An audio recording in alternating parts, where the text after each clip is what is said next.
catastrophes that I mentioned earlier, who's pouring it on? I don't think it's climate change. I don't think it's by chance. I have to believe and come to the conclusion that God is. Now, you may be thinking, is God so mean-spirited that he will bring wrath and judgment on non-believers? You know, when you look at the book of Revelation and you look at the cataclysmic things that's going to take place in there, and it's obvious that God is bringing his judgment upon a Christ-rejecting world. But I believe the catastrophes you're witnessing today are warning signs of what's to come, because it's going to get a lot worse. I mean, you haven't seen anything yet, baby. It's going to get a whole lot worse. And I think God is trying to shake up mankind and trying to tell them, wake up, I'm coming soon, get ready. And it's also a time of chastening. For whom the Lord loves, he chastens. Exactly. You know, my youngest daughter is going to be 25 this year. So about 21 years ago, she was a preschooler.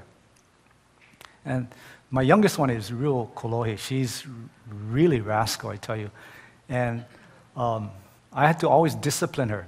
And my way of disciplining her was I would take off my big slipper, big slipper like that. And it wasn't a rubber slipper, you know, it's kind of hard, thick. And I tell her, you know, this what all fathers say, it's going to hurt me more than it's going to hurt you. And this is for your own good. You get naughty, you don't listen to me, I'm going to have to discipline you. So I used to whack her hard with this slipper. And I remember once she was disobeying. I said, Christina, you do it one more time, you had it. I mean, you had it. You're going to get the slipper. And she didn't listen. And then I told her, Christina, you go get the slipper. And so she walks over by our foyer and she picks up a slipper, and she walks to me and she gives me, you know, those small little kero pea slippers. And, you know, I wanted to laugh. I had to withhold my laughing because, and you know what, I shared this story with the ladies, and they said, so what, Frank? Did you actually hit her after that? You know, you meanie if you did. But see, God's slipper of chastening is not a kero pea slipper. Yeah? It's painful. And whatever he can do to get our attention, God will do it.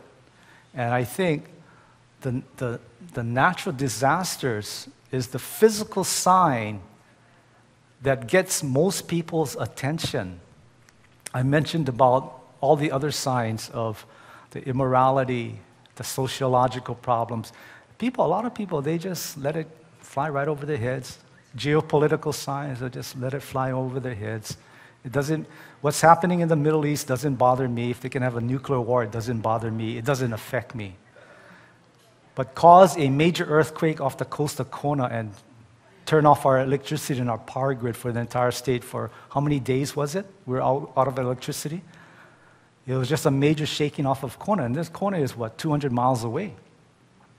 You can imagine if it hit the south coast, the south shore of Hawaii, right off Barbers Point where our refineries are, shut down the entire state's energy supply for months.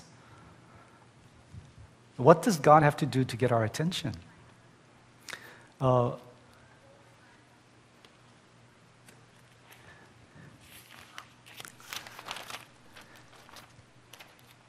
I'm going to close tonight with a short Q&A session because most of my material I'm going to present on the 20th of where are we on God's prophetic time clock and what's ahead.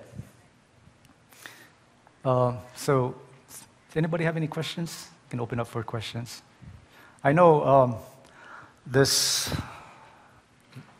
message is very controversial, and I know I'm going to get a lot of criticisms about this, but I feel that God has put it on my heart that I should share this because there's too much confusion about what is happening and why it's happening.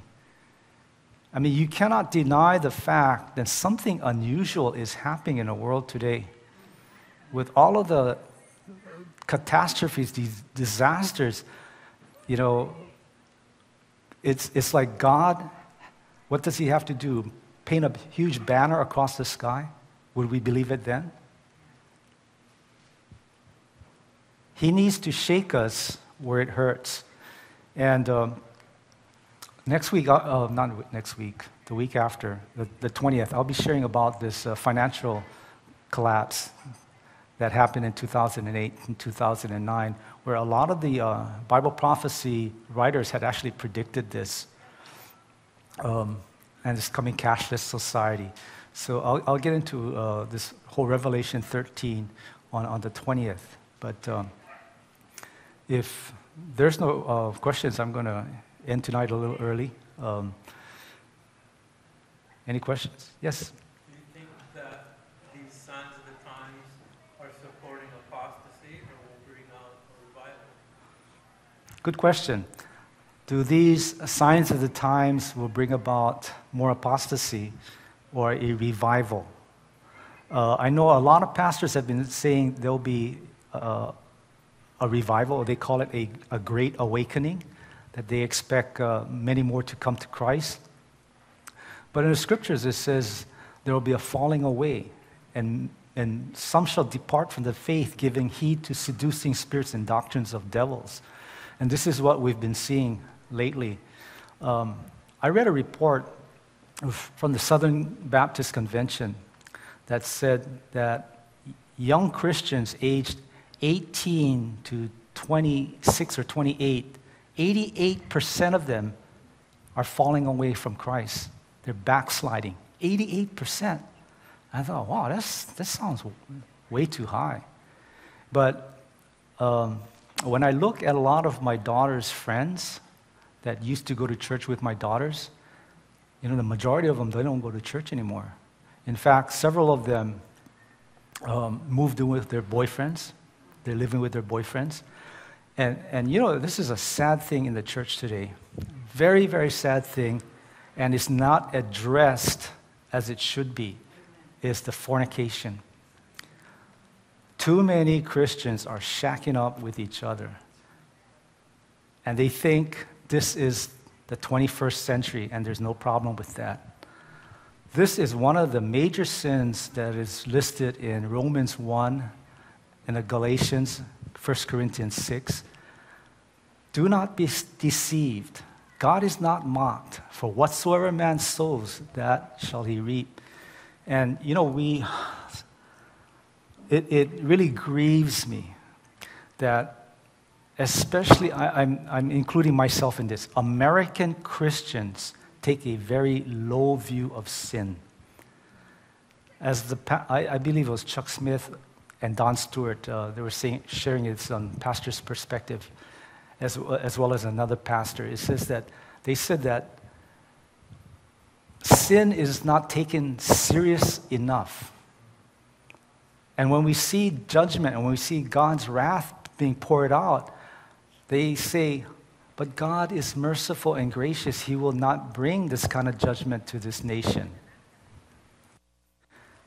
So in answer to your question, Mike, I know we should be praying for revival, a great awakening. I hope it comes, you know, before the rapture, where, you know, the Lord takes all of us home. But what I've seen lately and what the future is, it's not getting any better. I think we're more going on a downhill spiral than an uphill. I know a lot of churches are growing and are exploding with membership. But look where a lot of these churches are headed toward. The emergent church,